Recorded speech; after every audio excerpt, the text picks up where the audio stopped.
Hello. This tutorial is tutorial number 2. This is a tutorial that is dedicated to our Moodle course creators. Many of you have been using Moodle or starting to use Moodle because you're setting up your online classes during this pandemic.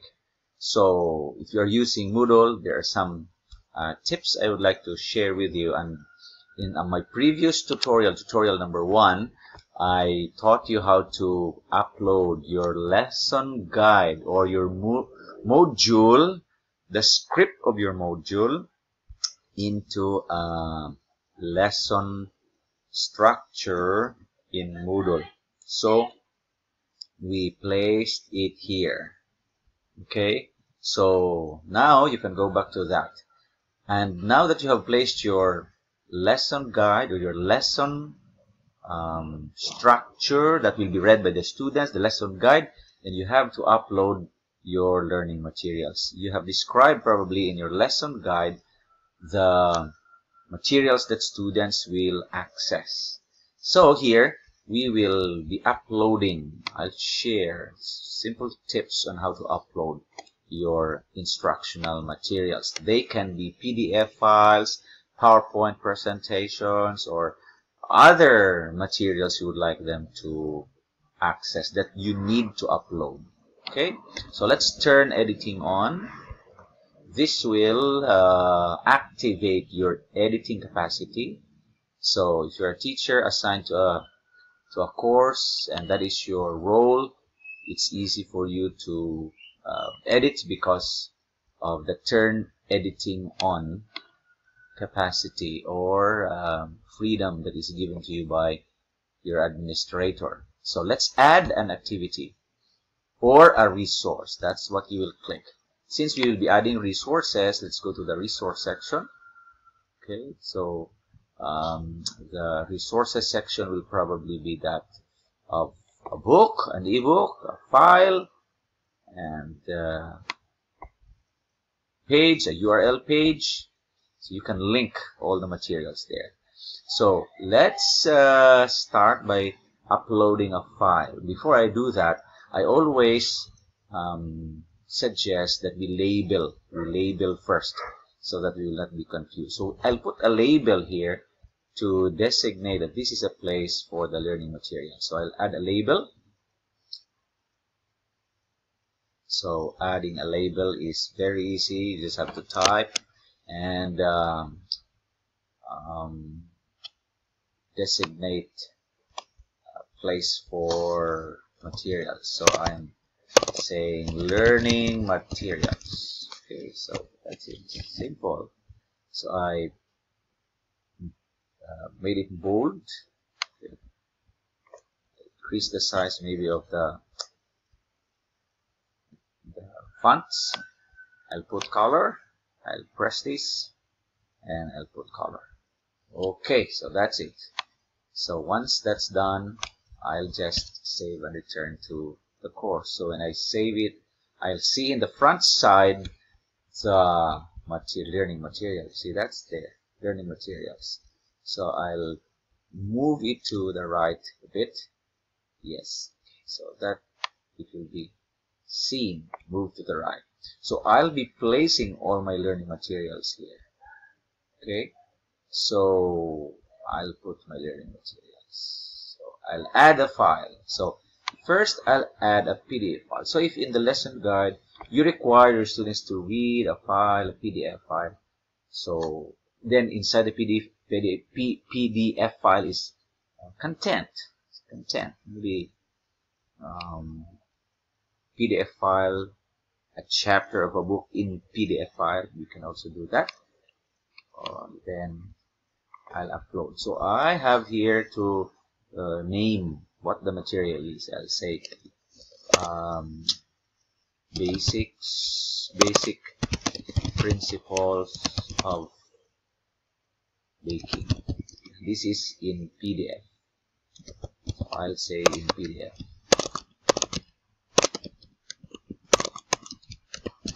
Okay, I'll just say that. and I'll upload. So here, select the files, I'll upload. So I choose from my file, I choose from my computer, choose from my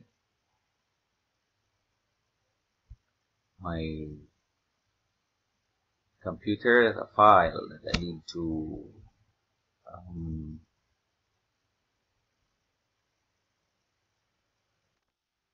upload, and this will be uploaded easily. So from the documents, I will the documents from the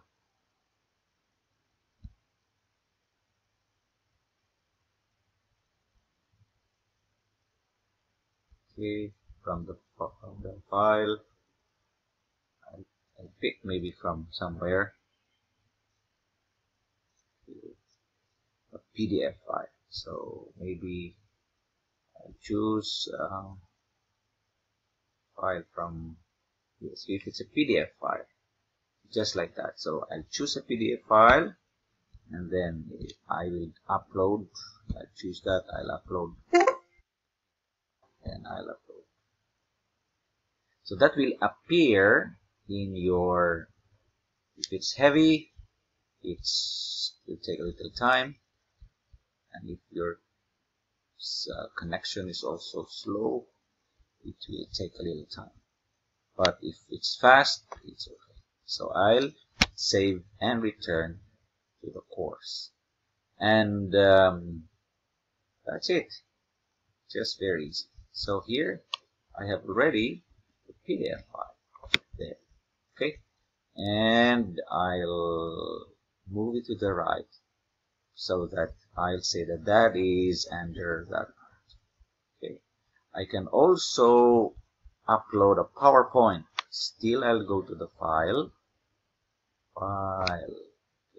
and add a PowerPoint.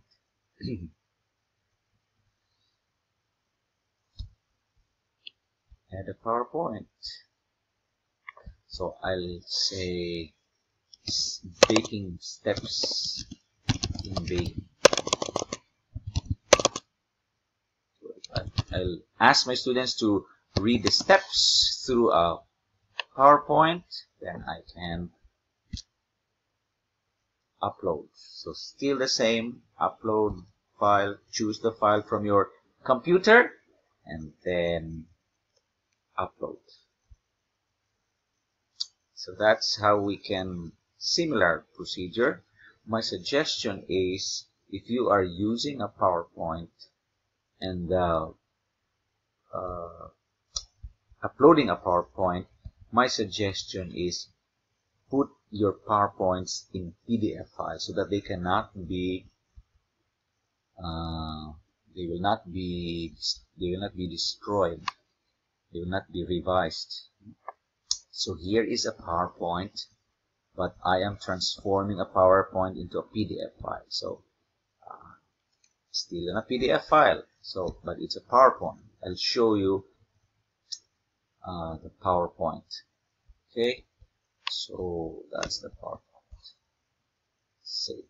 See, when you save it and when you click the PowerPoint, actually you will see it will pop up, and it's a PowerPoint but in a PDF file.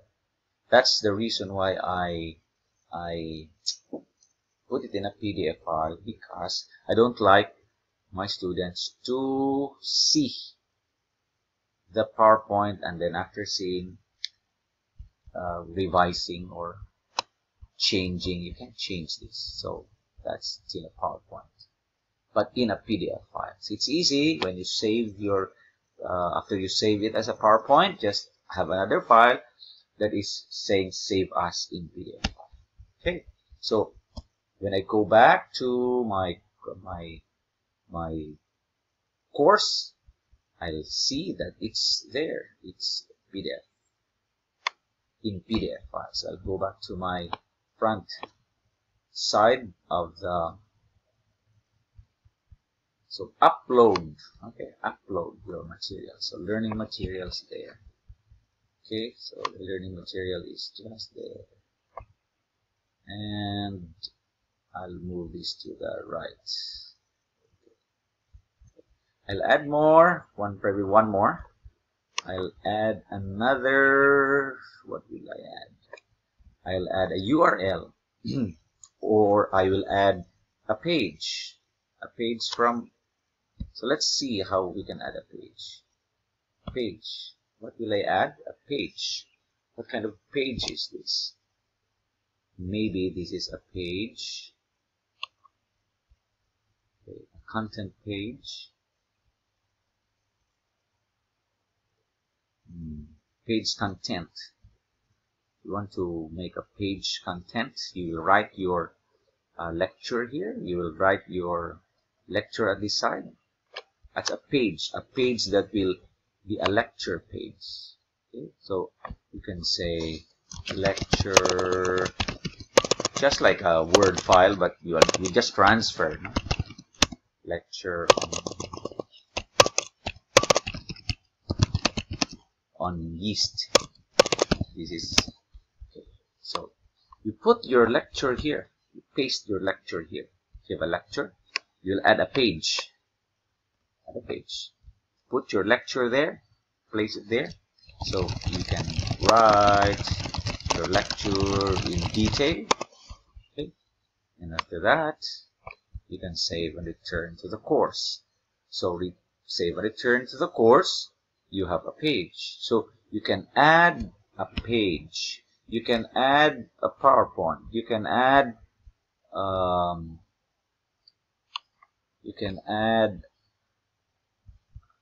PDF file. You can add a PowerPoint file, but both of these are in PDF. Let's add one more, maybe, and that is a URL. Okay, you can add a URL. You might have, you may refer, or there's probably a page that you have found on the World Wide Web that is very informative, and maybe you would like them to look at the newspaper, like them to see a page. You can just see a page on something. Okay, so you can see probably this one. There's a page there, a web page. So you can, that's a URL. Maybe you can want them to tour around a particular page. Is, for example, this one.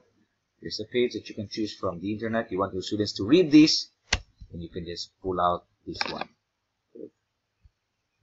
And then you go back to that editorial page, so, editor's page, I should say. So that is the page you want to link. So that's the URL. What's the name? Lecture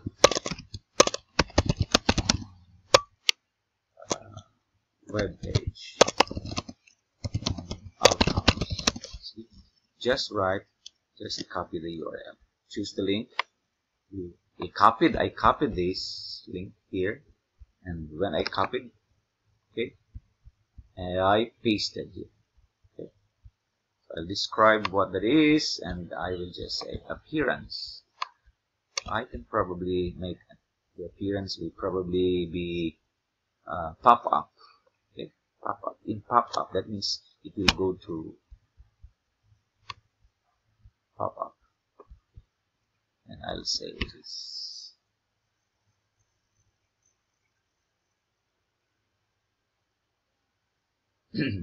so there. So you have a URL, you have, so later on we will, the next tutorial, I'll place them. See, you have the materials there. So you have your lesson guide, the material students will read. In the next tutorial, we will link this to this page. So I hope that this will help you in setting up. So you have your lesson now, and then you have your materials here, and you have your lesson guide. Students will never be lost. You have organized this to be very, very neat and clean, no? So that when you turn the editing section off.